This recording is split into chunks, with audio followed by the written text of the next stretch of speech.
The baby was still crying when I put the gun to its head. It was just me, and the thing wrapped in soiled blankets, its face streaked with blood that wasn't its own. Its tiny chest rose and fell in shallow, hitching breaths.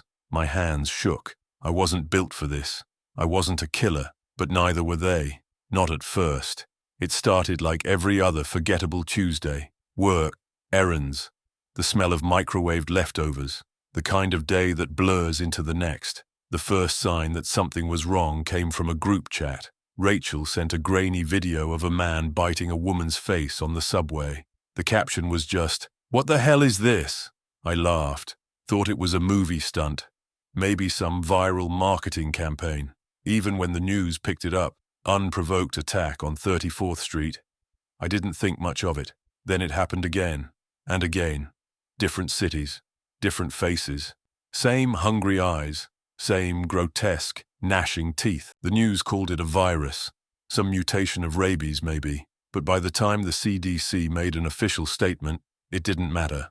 Because the thing about pandemics is, they don't feel real until they're on your street, until they're at your door. We held out in the apartment for 3 days. Me, my neighbor Chris, and his wife, boarded the windows, kept the lights off, watched the city unravel through the cracks in the blinds. The air smelled like smoke and rotting meat. Gunshots popped in the distance. The electricity flickered, then died altogether. Our phones went from frantic texts to radio silence. Chris was the first to crack. "They're not fast," he said.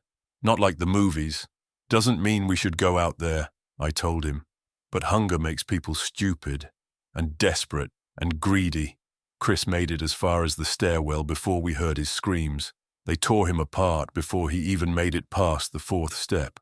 His wife didn't make a sound as she slid the bolt back and stepped into the hallway. I still don't know if she did it out of grief or if she just didn't want to do this anymore.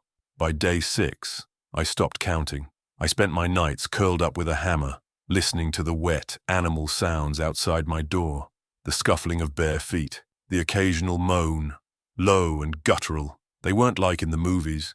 No mindless groans, no cartoonish shambling. They didn't scream. They whispered. Sometimes they even spoke. The worst part, their voices were still theirs. Not guttural or inhuman.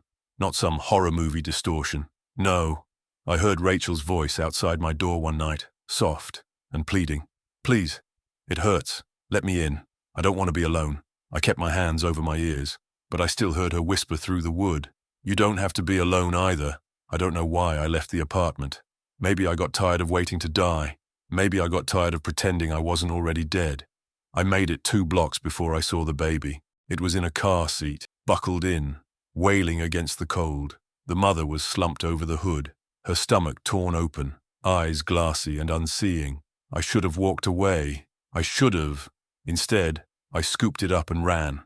I don't know why. Maybe I thought I could save it. Maybe I thought saving it would make me feel human again. But now, in the flickering glow of a burning convenience store, I see what I missed before.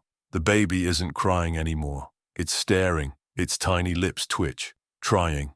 Then it whispers in a voice too old for its body, "You don't have to be alone." I drop the gun, and I run.